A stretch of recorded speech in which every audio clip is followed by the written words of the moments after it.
distinguished representative of Germany. Thank you, Mr. Vice President.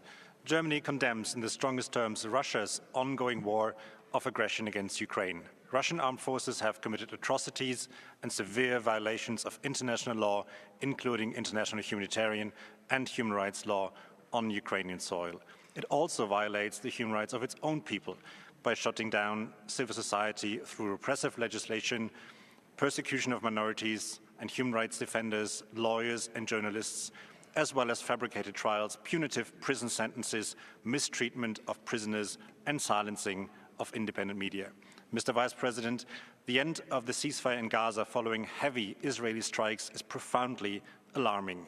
We urge all parties involved to exercise maximum restraint, to adhere strictly to international humanitarian law, and to resume talks on the second phase of the ceasefire and further hostage releases without delay. Israel must take all necessary measures to ensure the unhindered provision of urgently needed basic services and humanitarian support to Palestinians throughout Gaza, including the supply with water and electricity. We welcome the Arab initiative of a recovery and reconstruction plan. Increasing violence in the West Bank, including from settlers, is another cause for grave concern. For sustainable peace, Mr. Vice President, we need progress towards a two-state solution. Mr. Vice President, since our debate in December, we have witnessed no improvements of the human rights situation in China.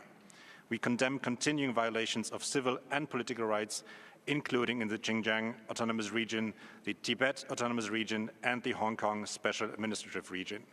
We call on China to respect freedom of religion and belief.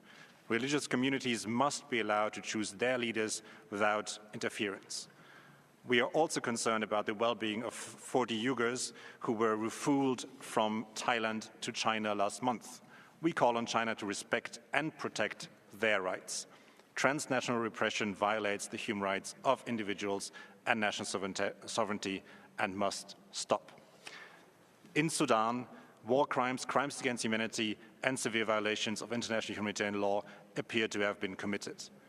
We also would like to raise the human rights situations in Iran, in Afghanistan, and the Rwanda-backed M23 offensive in the eastern DRC. Thank you very much.